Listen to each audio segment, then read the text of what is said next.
I'm taking the team total. I'm taking first quarter, first half, full game, taking it all. OU all the way. I lost so much money on OU. Whoa, he has trouble with the snap, and the ball is free. Cast all crazy. And they run through our ass like shit through a tin horn, man. That is a disgusting act by Randy Moss. What is up, and welcome to Not Another CFB Pod. This is the Week 13 CFB, Week 12 NFL weekend review show. Crazy, man. The season has flown by. That was our last full week of college football. Very tough. Obviously, we got the conference championship weekend coming up. We've got NFL races coming down to the wire. Lots of moving pieces. We're also seeing some interesting stuff since Beast is a Lions fan, and this isn't me being mean, but we're starting to kind of see who's going to draft where maybe a little bit better. Still a lot to play for in the NFL, but how was your weekend, man? It was good, man. I was in Columbus Saturday, so got to kind of see, it wasn't great for the Ohio State fans. Like vibes were low for the Ohio State fans. I'm not going to lie. Yeah. Honestly, from a partying perspective, it probably would have been better if Ohio State won. Definitely. But I have a lot of friends that are Michigan fans, so it was really good to see them, finally kind of believing it, that this team really could win a national championship. I think for a while, and I was with them, I kept wanting to believe, they need to show me something. They need to show me something. Yep.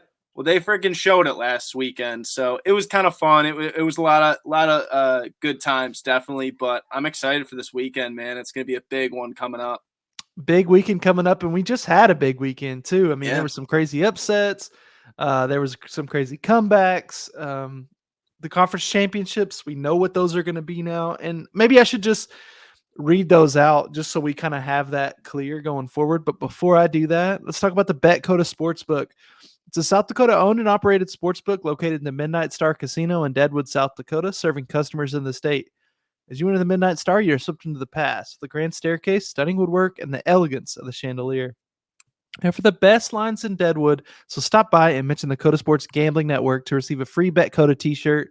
Play responsibly, must be 21 years or older to wager. Gambling problems or concerns? Call 1-800-522-4700. Shout out to the Coda Cappers. I'm not sure. I guess we can talk about it from a gambling perspective. What was your college football weekend like? I want to say I think I went 3 or maybe 4-4 total. I went right about even. But as far as we got our CFP contest, my plays that I liked the most, which was Auburn plus 22.5. Mm-hmm. Then I really liked that under in Duke and Wake Forest. Both those plays were my top plays, and they ended up hitting. So I actually ended up coming out positive on a units perspective, but overall record, I think it was maybe 3-3 or 4-4, something like that. Yeah. So my weekend was really similar in college. It was I think I was 3-3-1, and my only push was that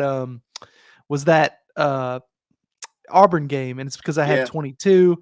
You had 22.5. You got the little bit better number, and it ended up paying off. Really crazy game there. All right, so let's talk about these are the conference how they've kind of went. USC versus Utah for your Pac-12. That's on Friday night. You got Kansas State, TCU, which is what we kind of talked about last week. We thought that was locked in at 11 a.m. I guess it bears mentioning for the MAC, Toledo at Ohio. Yeah. And then we got LSU versus Georgia. LSU took a nasty loss to the this weekend to the Aggies there. So, but they're still in. So LSU representing the West, Georgia representing the East in the SEC. And then Purdue, Michigan. Michigan pulled off a big upset. We'll talk about that. Clemson, North Carolina. Clemson coming off of an L in a rivalry game. North Carolina's coming off of a loss too, if I'm not mistaken.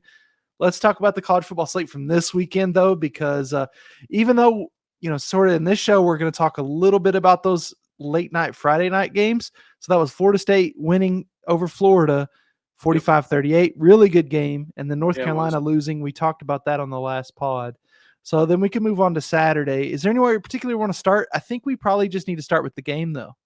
Yeah, I think that would be the best way to do it, Best way to timing-wise do it. too. It was a game that directly impacted the college football playoff. Michigan, obviously, as we mentioned, won that game 45-23. It wasn't quite that bad. There was kind of a pick six late, or no, it was a long touchdown run. It wasn't a pick Yeah, six. couple of them. Made it kind of a more comfortable win for Michigan. But it was a bit of a dogfight. It just that second half to me, and you can speak to this because you guys were there and around a lot of crazy rowdy people. It just felt like Michigan kind of took control of that game. You all of a sudden saw Ohio State look a little nervous in that second half, and Michigan won.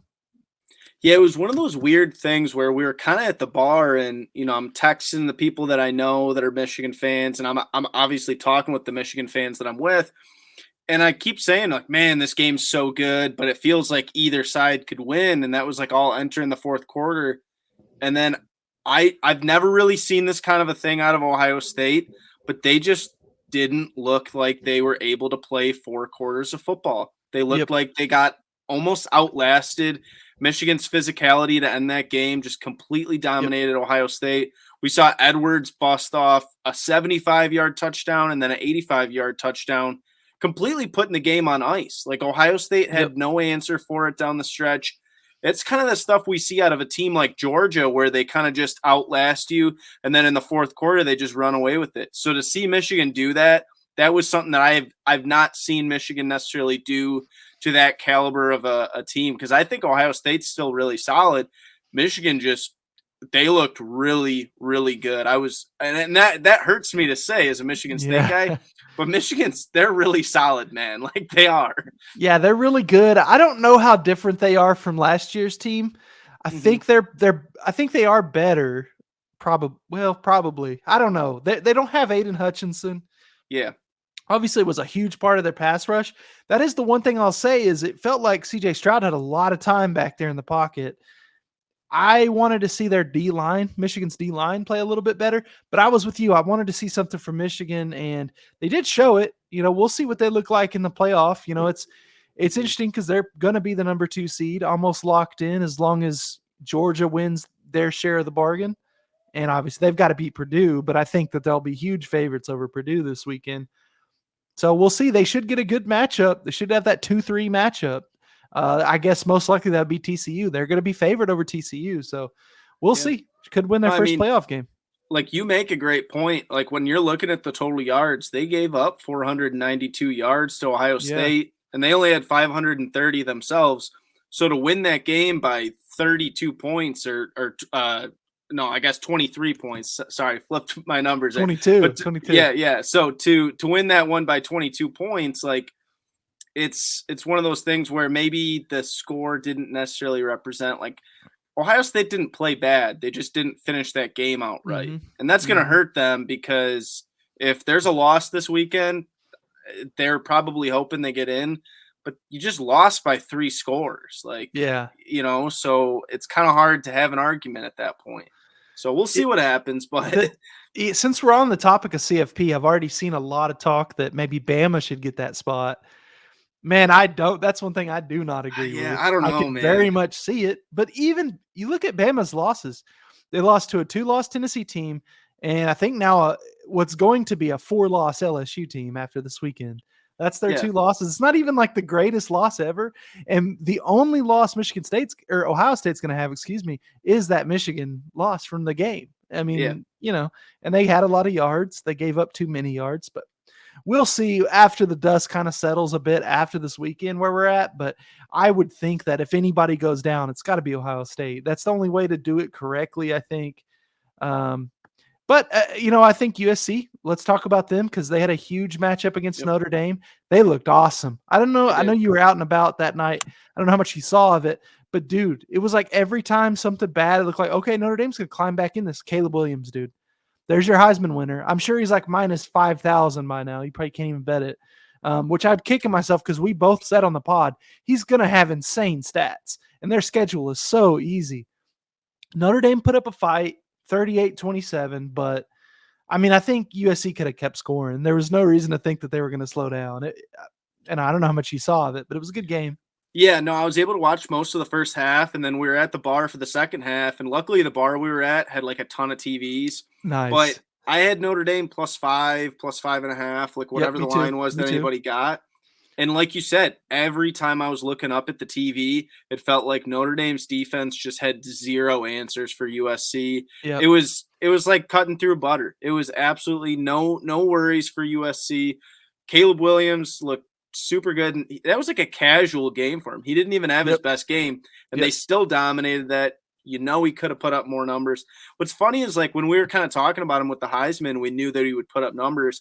I think the expectation was maybe that we just thought, oh, well, like Bryce Young or CJ Stroud will just have a massive year. Yep. Yeah, because it was expected that they would, but you know, like things have happened this year, and the best quarterback in the country right now is probably Caleb Williams, if we're being honest. So I agree. It's wild how it's all came apart. That's really the only thing that kept me from betting Caleb Williams was I just kept thinking CJ Stroud's going to run the table. It's going to be hard not to give the Heisman to a guy who just ran the table. Yeah. You know, he didn't run the table. Then I thought, okay, maybe Hendon Hooker. And obviously Hendon Hooker tore his ACL, 2 weeks ago now. Yeah. And he's not going to be there either. But yeah, it's a foregone conclusion at this point. I guess if your book will let you bet it, you just bet it anyway, even though it's like minus 5,000. Whatever you get back is like great. You know, who knows? I think it's like minus 1,000 or something, but I mean, it's a done deal. So it's however you want to look at it. These things are kind of rigged. That's why I say it's already a done deal. They've already had the vote and whatever. They're already preparing the Heisman Trophy with his name carved in it. So we'll see. It's more about this year who gets invited, right? Because usually it's 3, maybe sometimes 4 guys. We'll keep our eye out, see who gets invited. We don't know that just yet. Let's keep moving down the board. Georgia had a scary one with Georgia Tech for a minute. Georgia Tech had a lead, and then Georgia Tech just didn't do a thing again until the very end of the game when they insisted on scoring and hitting the over. I was kind of sick. But, hey, Georgia had a good performance, 37-14 in a rivalry game. They didn't look awesome, but they didn't really need to, and they didn't cover by any means, but they weren't that far off from covering either, I guess. Not much to say on that one. TCU looked awesome this weekend. They won 62-14. Not a ton to say about this game other than TCU looked great. Iowa State quit. That was pretty clear, pretty quick. I thought maybe it's their Super Bowl. Maybe they play well. The only reason I bring up this game is because on Twitter, Tom Fornelli, you might know this guy. He's a pretty big college football personality. He works for like CBS. He does the Cover 3 podcast, which is like CBS's big college football podcast. And he tweets out, my play of the day, I'm loving this. You know, Tom Fornelli's pick of the day, it's Iowa State +10, like, let's go. And I just replied, like, just generally, and maybe I shouldn't have said this, but I was just like, I don't know why people insist on fading TCU every week, which is what we've talked about on the pod. Yeah. And he replied and was like, dude, boy, I had their money line 2-3 weeks ago and blah, blah, blah. And then I had all his little fans, dude, like they didn't cover last week. Yeah, they didn't cover the week before by half a point. I had these guys in there. Yeah. Then they turn around and win 62-14. I was going to drag these guys. I decided not to for good betting karma. We'll see if it pays off. I could have. It was just kind of a funny thing that happened on Twitter. We don't really have to talk about the game. It was just funny because I get why he would jump to that. Like, what are you saying? I always fade TCU. And I was like, no, like just people fade TCU every week. I feel like that's always a popular pick. It's like whatever's against. And I get why they don't look that flashy when you watch them. No. They like, you know, Max Duggan will have an off game or the defense will give a bajillion points. Like there's always something, but they just win. That's just what they do. And then it was so funny this week. They just had probably their best performance of the year, something like that. So I would say, I think like you said, for weeks now, it's been gambling Twitter and like most of college football Twitter has been pretty down on TCU. And like, I'm included on that. Don't get me wrong. Yeah. But we were kind of waiting for them to do this kind of a performance. And they did it, man. Like if anybody was doubting them, you know, as far as top 4, you know, they just put up 62 points. I'm not saying Iowa State's good, but like that's a CFP team type performance. Hanging 60 pieces on teams that you should. When you should. Yeah. Yeah. So good for them. Like I think they needed that because I think they were probably getting sick of the disrespect. And now that's a little bit of confidence going into Big 12 championship this weekend. You know, a little tune-up, you know. Yeah, exactly. Let's move down the slate a little ways. Really well said there. All right, so we had LSU going down to Texas A&M and taking a big loss, 38-23. I don't know how much you saw of this game because it was kind of on maybe ESPN2 or something. Hopefully they Yeah. had it on at the bars, but basically Texas A&M just ran it right down their freaking throats. And this was Texas A&M without a lot of their big time star players. They had Devin A. Chain out there. That was kind of their main running back this He's year. awesome. He is a good player, and he really, really showed it there. I don't know if he was just putting on a show for I don't know if he's eligible for the draft and he wants to go in the draft, or if he's trying to transfer, get some NIL money, but that he put on a great performance. That was a big time win for them. I also want to say shout out to their fans. I know that was A&M's last game of the year, so that's kind of why a lot of them showed up and senior day and all that. But they were loud, they were there, and their team sucks. So that's pretty cool, because a lot of teams, when their team sucks, they just don't show up. It was cool. Right. LSU showed no heart. And I don't mind, because I've said so many times I just don't like Brian Kelly. And that was a typical Brian Kelly's team and like a kind of a highlight spot type of game. Now they turn around, they're coming off a bad loss, which, they're going to play Georgia in the SEC Championship. It's a great accomplishment just to get there.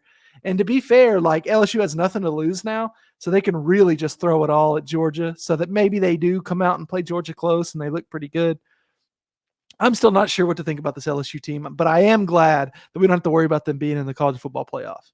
Yeah, it's weird because one week they'll go out and beat a team like Bama, and then we just said for a couple weeks now, we've said how bad we think Texas A&M is. But I mean, A-Chain, he ran the ball 38 times. Like, that's ridiculous. That's all they had. You don't even see that in the NFL, man. Like, that's just crazy. But it was working, and like, you just keep doing it. I had the over in that game, so I was kind of dialed in for the first half, but it was a high scoring game once A&M's offense was actually working, because typically they're not a high scoring team. It hasn't all year. That's the most points they've scored all year.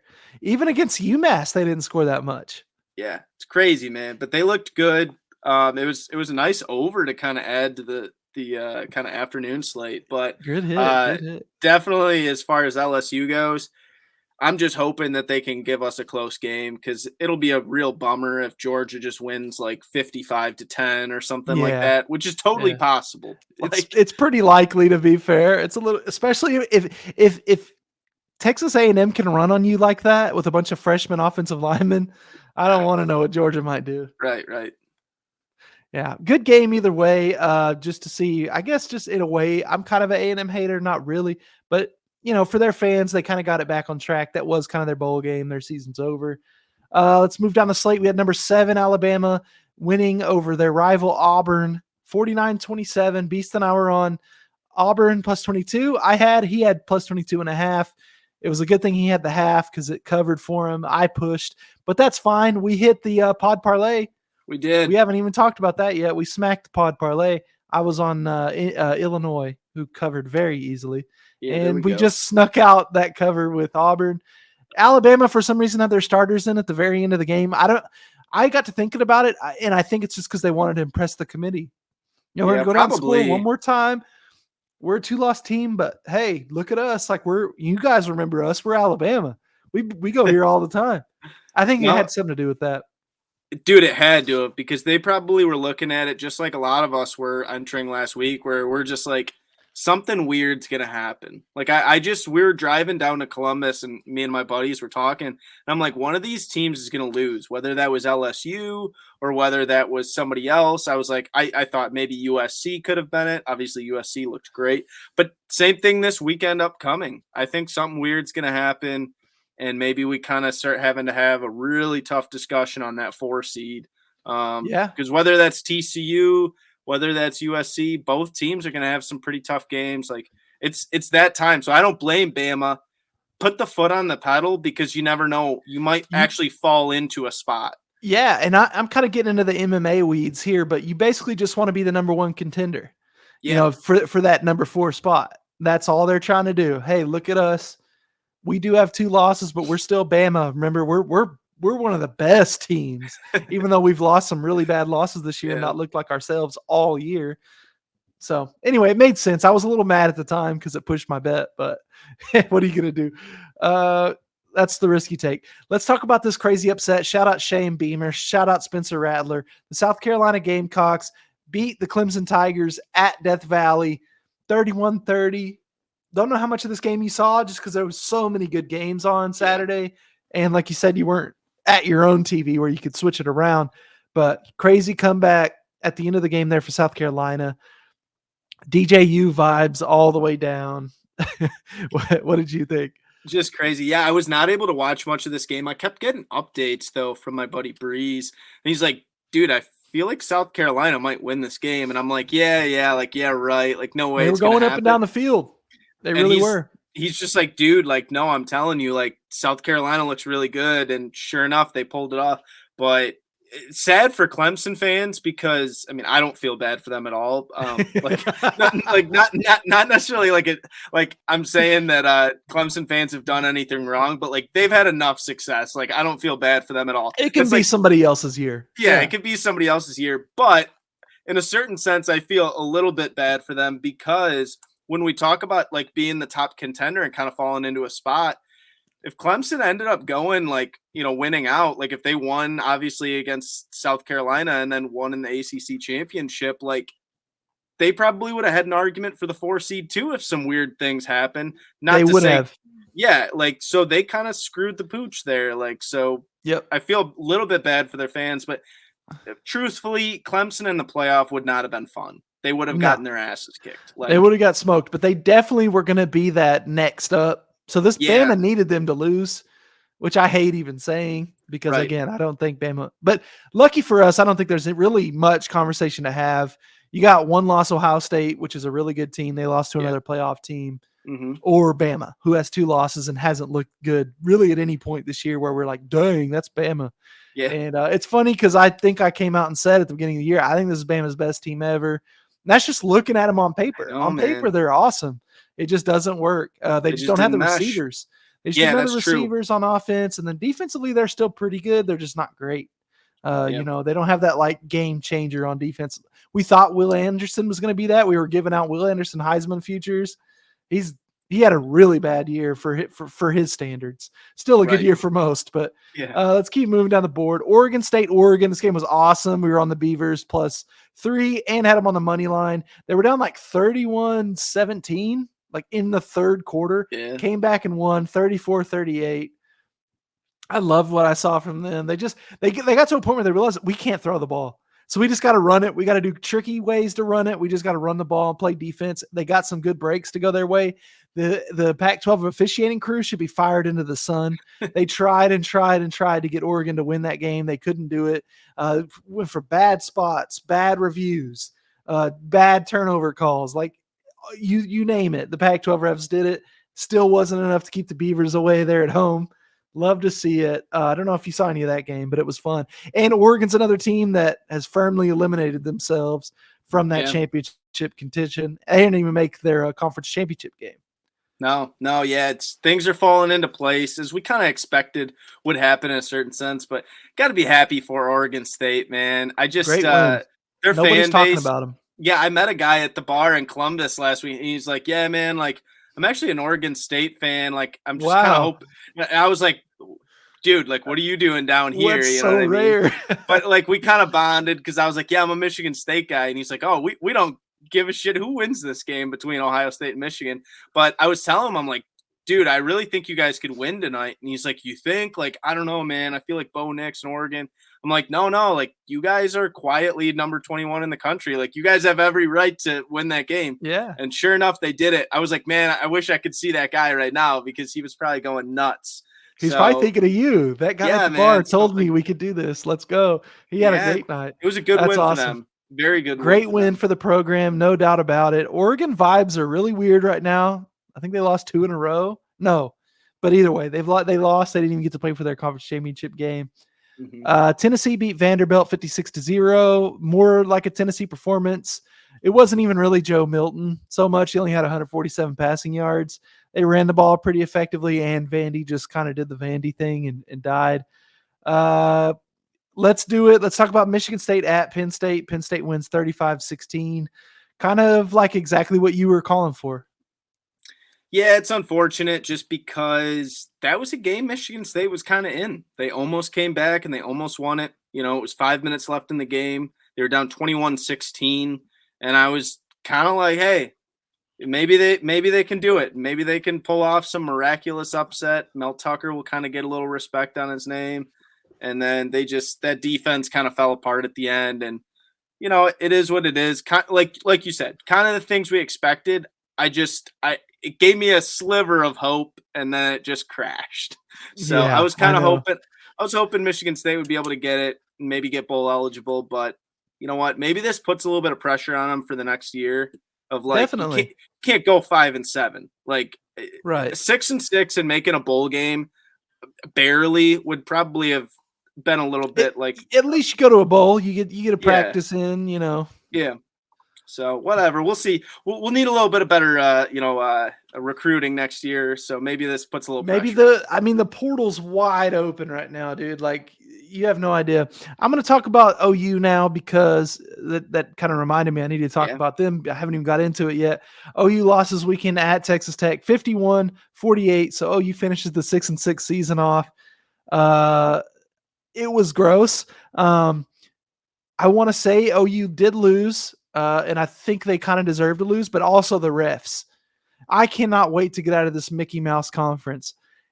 There's so many calls. They at one point, so OU was up big early on, and they threw into the end zone. They had a pass interference on the defense called, and it was a pretty obvious one. The guy was there early, raked down on the hands way before the ball got there. The receiver never had a chance to catch it.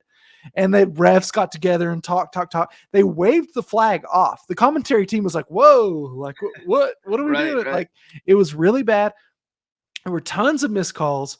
Tons of missed spots. There was one point where it looked like OU clearly picked up a first down or was at least half a yard short.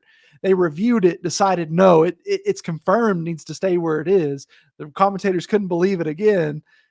OU goes for it on fourth down, doesn't get it. It's not even really on the offense. Dylan Gabriel's numbers were insane this game. He did have one bad pick, but it was kind of a contested ball. Didn't go our way. And the defense had moments too. It was just like the same stuff we've seen all year. A lot of dumb penalties. Obviously some untimely turnovers. We went down there. We were about to go up 17-0, kick a field goal maybe from 35, somewhere in there in that range, so like in the red zone. And the coaches decided, let's run another a trick play field goal. And to be fair, it probably would have worked, but we have the punter throwing to a backup tight end, and the ball's wobbling. It's like not even spiraling, and it was like a shot put. The tight end can't catch it. Turnover on down. So instead of 17-0 or maybe even 21-0, instead it's 14-0, and they went right down the field on us, I think, in that drive.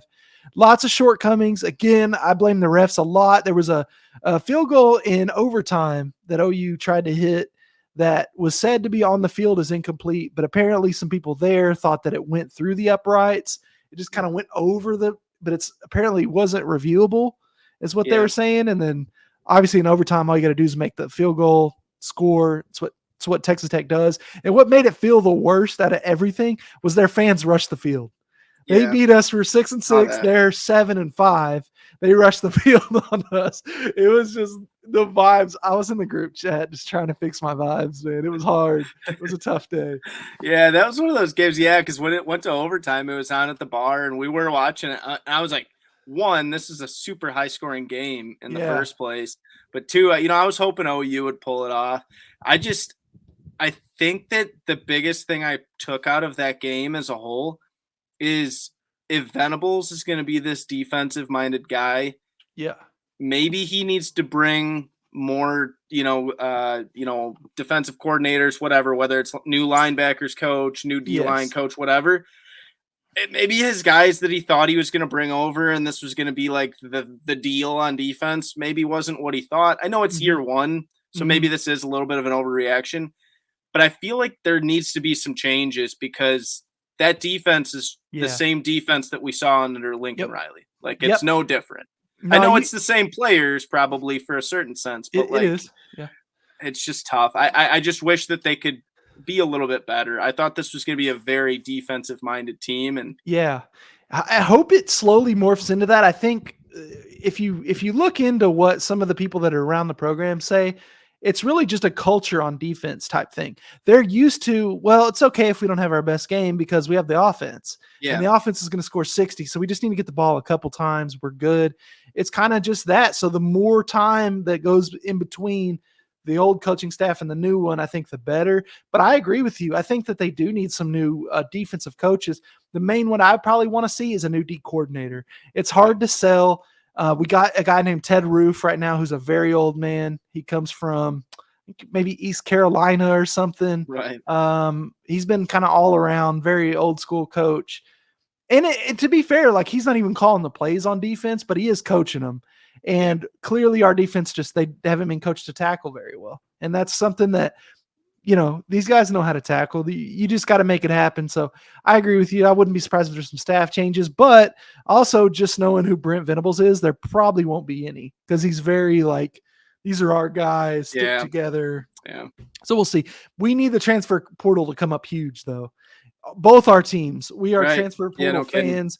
We need to get some depth in here quick. We need to get some guys that can push guys.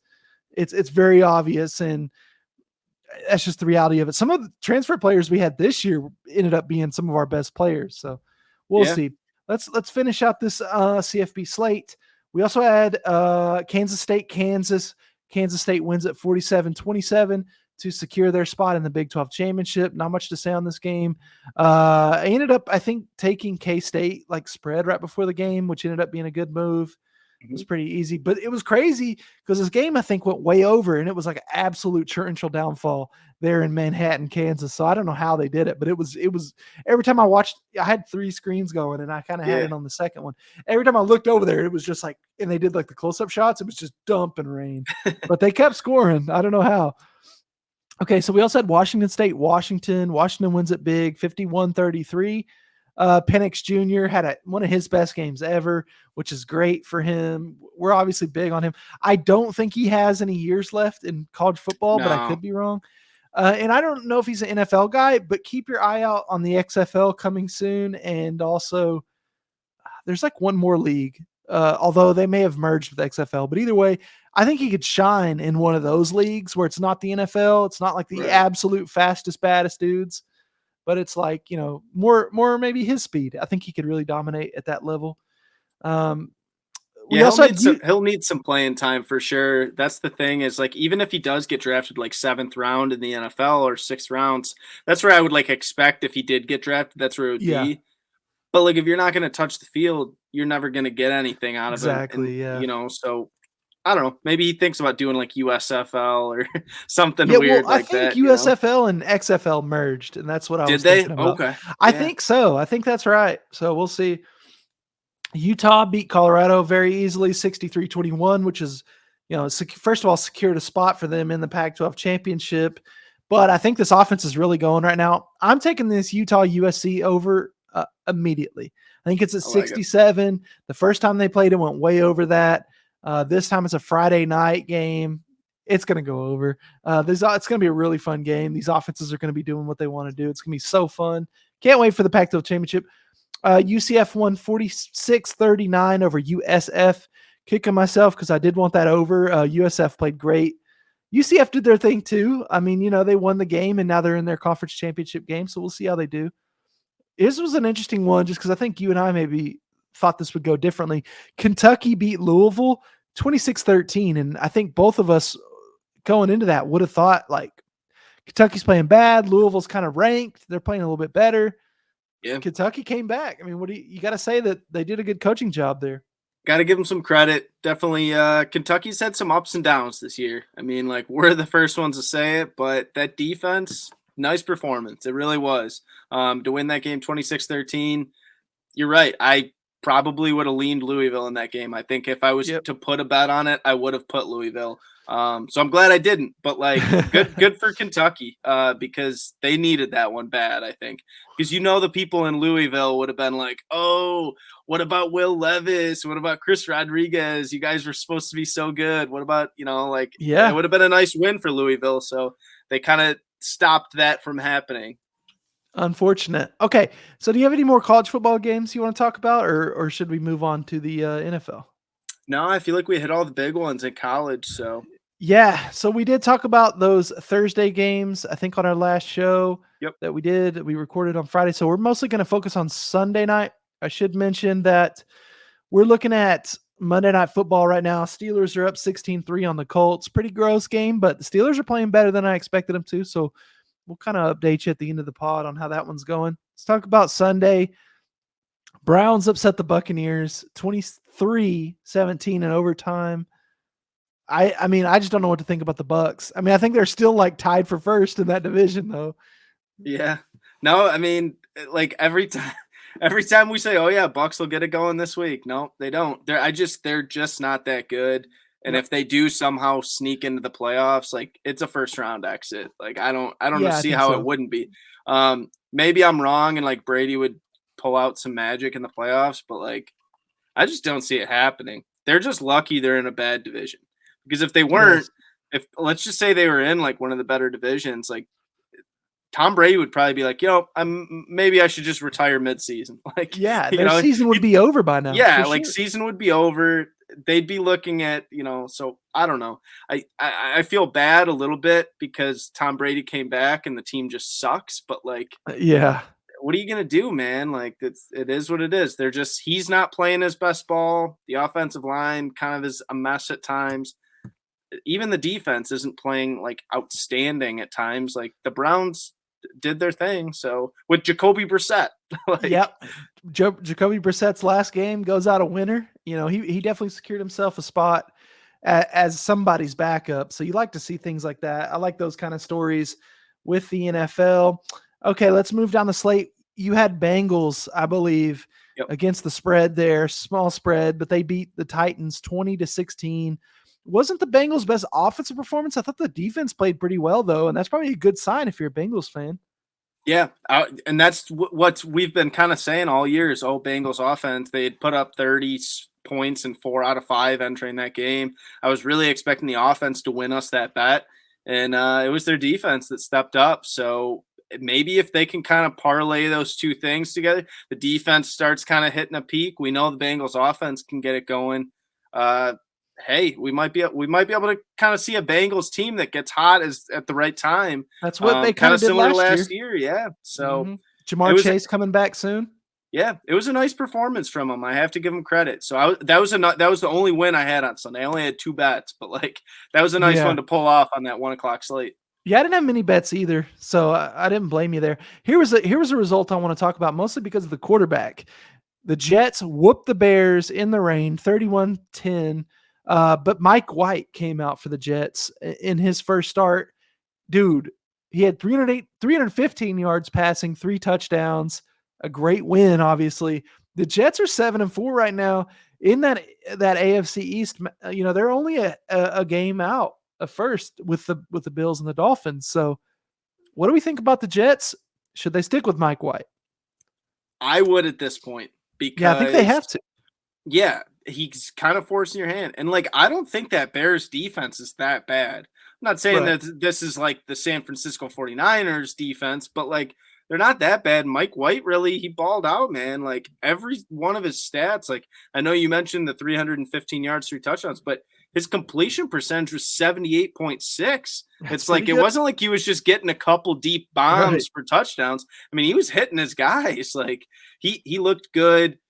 The whole Jets team, like defensively, they really shut down the Bears. I know the Bears were having, Simeon in at quarterback, and it was a mess with their whole offense. But still, the Jets still did their job. That's what you want to see.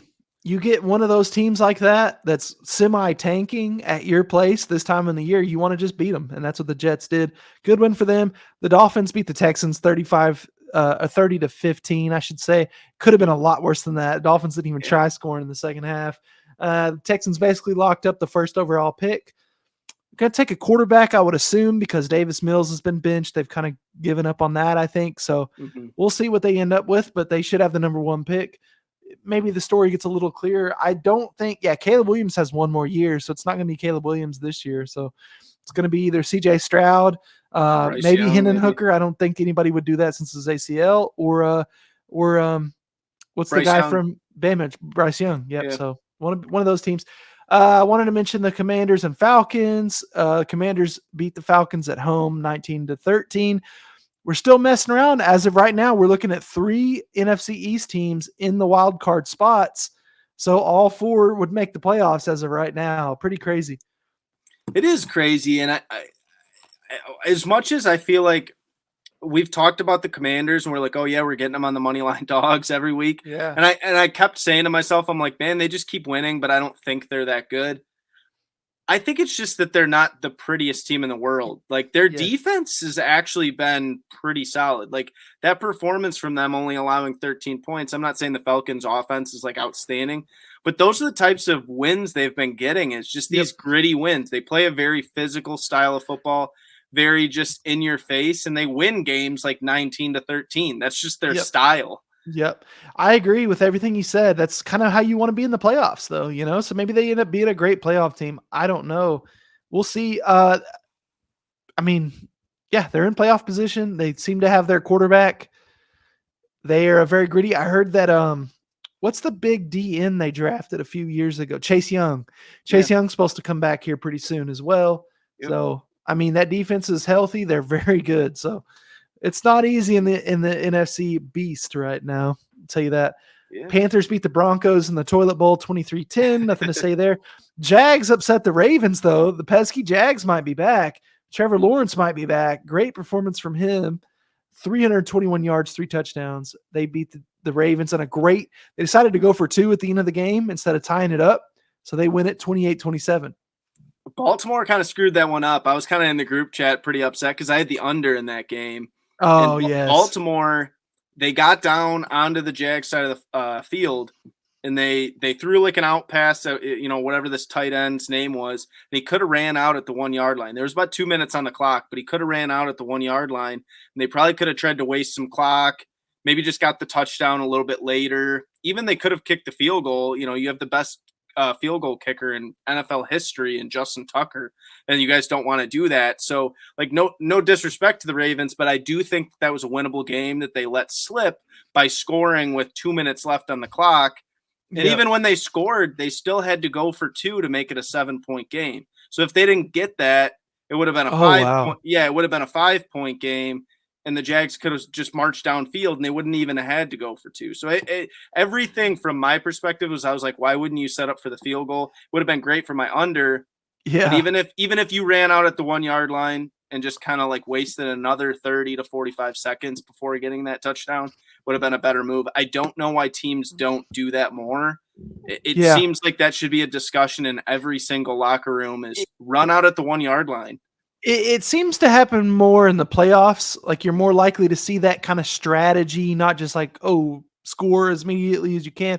Yeah. See that a little bit more in the playoffs. Maybe the Ravens just thought it's the Jags. Like they're not going to try to win because, it'll be bad for their draft position. This was a big win by the Jags for the Lions as well. Just because, that moves one more team down there with them. Or up there, I should say. They moved up a spot. So Cardinals found another way to lose against the Chargers, 25-24. Another one of these games where at the end of the game, the coach goes for 2 and it pays off. A good win for the Chargers. I mean, they're 6-5. It doesn't feel like it. They're obviously not going to win the West with the Chiefs being there, but they're in that wild card hunt. They could do it. They definitely could. You're right. The Chiefs are just nobody's touching the Chiefs right now in that division. But they won 26-10 over the Rams this weekend. Get that out of the way. Yeah, those Rams that are just trash. I think they're number 3, and like that's the Lions' pick this year. And they have a better pick than the Lions. 3-8. They have a worse record than the Lions. I think their numbers. I think that pick is at number 3 right now. I just hope it keeps going down. they might as well not even play Stafford the rest of the year. Like, and I say that because I want them to do that, but I also say it is like your season's done with. Like Stafford's hurt. Like. He didn't play this weekend. It was the other Jackson or whoever. Yeah. So I'm saying like, I would just say like, if you need a surgery on your elbow or whatever the heck's going on, just get rested, that done. Man. Like you're not winning the division. There's no point in getting him hurt. If they bring him back and he gets more injured, they're just going to regret it. But regardless, I think Chargers could really get it done. Rams suck, and we know the Chiefs are great. So, like, that's how that division's going. Yep, that's how that division's going. Raiders beat the Seahawks 40-34 in OT. I had the over. It was very easy. I don't know. I mean, they let Josh Jacobs run the ball a little bit, and he absolutely dominated the game. Feel a little bad for the Seahawks, but they're sitting there at 6-5 there in the NFC West. And, I mean, they're a game behind the 49ers, but I do think the 49ers playing some pretty good football right now. They won Monday Night Football 13-0. Defense you just couldn't do anything to them. Didn't even watch this game because it wasn't anything going on. The thing that worries me about the 49ers is they really refuse to score points, even though they have some pretty insane weapons. I think they need to become the type of team where they just go for shots. They're not going to be able to just drive down the field against good teams. They're going to have to just take shots. They have freak athletes.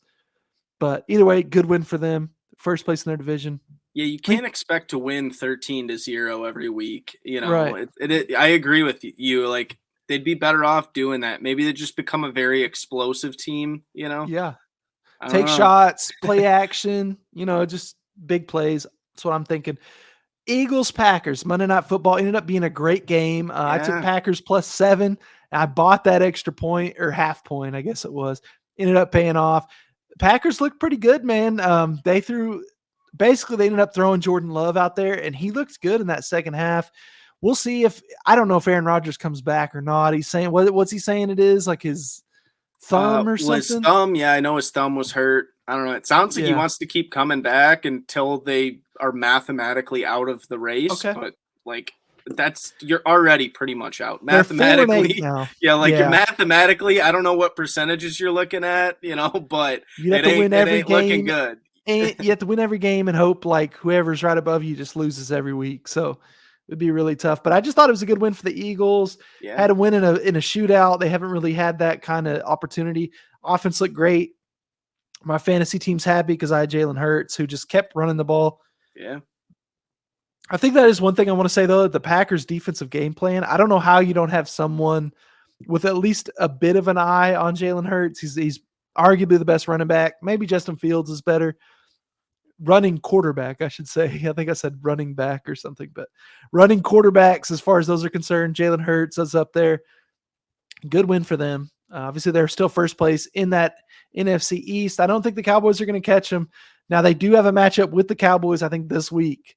So in the next show, I may be a little tuned up talking about my Cowboys. We'll see. It's going to be a tough matchup. Yeah. You have anything else NFL related you want to hit on? No, not necessarily. I feel like the NFL, it was a good week of football, but it was a little weird with all the Thursday games. Yeah, it kind of messed our slate up. It did. A lot of the good games that already happened. We had some of the filler games, lots of big spreads, things like that. Yeah, it was a different week, but it was good still, man. Yeah, it was. Okay. Well, I guess with all that said, we're going to sign out. We'll have another show coming up for you to kind of preview our college football, conference championships games that are coming up this weekend and full NFL slate. Like I said, I believe the Cowboys are playing the Eagles this week. That's going to be fun. Lots of fun NFL matchups this time of year, especially when you get those playoff teams going against each other. So it'll be a really fun show. You're going to want to make sure to tune into that. Should come out Friday morning, although we are recording a day earlier, so maybe it'll be Thursday morning. Keep an eye on our Twitters at Potato Gobbler, at Coda Capper Beast.